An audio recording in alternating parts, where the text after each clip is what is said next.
दुर्योधन की बातें सुनकर जब द्रोणाचार्य कुछ भी नहीं बोले, तब अपनी चालाकी न चल सकने से दुर्योधन के मन में क्या विचार आता है, इसको संजय आगे के श्लोक में कहते हैं।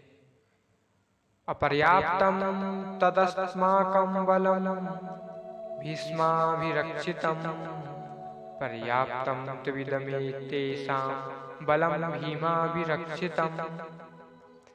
अपर्याप्तं तदस्माकं बलं भीष्माभिरक्षितम्। अधर्म अन्याय के कारण दुर्योधन के मन में भय होने से वह अपनी सेना के विषय में सोचता है कि हमारी सेना बड़ी होने पर भी, अर्थात पांडवों की अपेक्षा 4 अक्षोणी अधिक होने पर भी पांडवों पर विजय प्राप्त करने में है तो असमर्थ ही, कारण कि हमारी सेना में मतभेद हैं, उसमें इतनी एकता, निर्भयता, निसंकोचता नहीं है जितनी कि पांडवों की सेना में है। हमारी सेना के मुख्य संरक्षक पितामह भीष्म उभय पक्षपाती हैं, अर्थात उनके भीतर कौरव और पांडव दोनों सेनाओं का पक्ष है। वे कृष्ण के बड़े भक्त हैं, उनके हृदय में युधिष्ठिर का बड़ा आदर है, अर्जुन पर भी उनका बड़ा स्नेह है, इसलिए वे हमारे पक्ष में रहते हुए भी भीतर से पांडवों का भला चाहते हैं। वे ही भीष्म हमारी सेना के मुख्य सेनापति हैं। ऐसी दशा में हमारी सेना पांडवों के मुकाबले में कैसे समर्थ हो सकती है? नहीं हो सकती। पर्याप्तं त्विदमेतेषां बलं भीमाभिरक्षितम्। परंतु यह तो पांडवों की सेना है, यह हमारे पर विजय करने में समर्थ है, कारण कि इनकी सेना में मतभेद नहीं है, प्रत्युत सभी एकमत होकर संगठित हैं। इनकी सेना का संरक्षण बलवान भीमसेन है, जो कि बचपन से ही मेरे को हराता आया है। यह अकेला ही मेरे सहित 100 भाइयों को मारने की प्रतिज्ञा कर चुका है, अर्थात यह हमारा नाश करने पर तुला हुआ है। इसका शरीर वज्र के समान मजबूत है। इसको मैंने जहर पिलाया था तो भी यह मारा नहीं। ऐसा यह भीमसेन पांडवों की सेना का संरक्षक है, इसलिए यह सेना वास्तव में समर्थ है, पूर्ण है।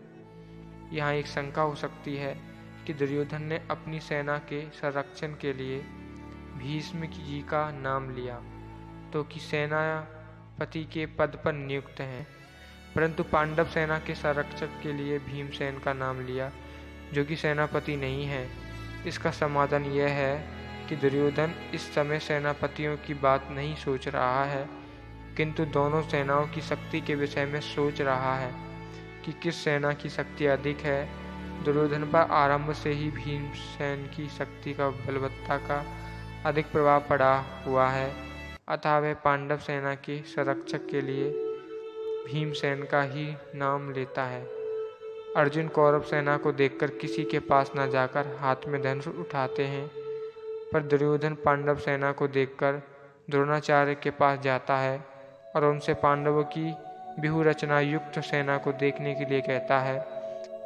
इससे सिद्ध होता है कि दुर्योधन के हृदय में भय बैठा हुआ है। भीतर में भय होने पर भी वह चालाकी से द्रोणाचार्य को प्रसन्न करना चाहता है, उनको पांडवों के विरुद्ध उकसाना चाहता है, कारण कि दुर्योधन के हृदय में अधर्म है, अन्याय है, पाप है। अन्यायी पापी व्यक्ति कभी निर्भय और सुख शांति से नहीं रह सकता, यह नियम है। परंतु अर्जुन के भीतर धर्म है, न्याय है, इसलिए अर्जुन के भीतर अपना स्वार्थ सिद्ध करने के लिए चालाकी नहीं है, भय नहीं है, किंतु उत्साह है, वीरता है। तभी तो वे वीरता में आकर सेना निरीक्षण करने के लिए भगवान को आज्ञा देते हैं कि हे अच्युत, दोनों सेनाओं के मध्य में मेरे रथ को खड़ा कर दीजिए। इसका तात्पर्य है कि जिसके भीतर नाशवान धन संपत्ति आदि का आश्रय है, आदर है, और जिसके भीतर अधर्म है, अन्याय है, दुर्भाव है, उसके भीतर वास्तविक बल नहीं होता, वह भीतर से खोखला होता है और वह कभी निर्भय नहीं होता। परंतु जिसके भीतर अपने धर्म का पालन है और भगवान का आश्रय है, वह कभी भयभीत नहीं होता, उसका बल सच्चा होता है, वह सदा निश्चिंत और निर्भय रहता है। अतः अपना कल्याण चाहने वाले साधकों को अधर्म, अन्याय आदि का सर्वथा त्याग करके और एकमात्र भगवान का आश्रय लेकर भगवत प्राप्ति अपने धर्म का अनुष्ठान करना चाहिए।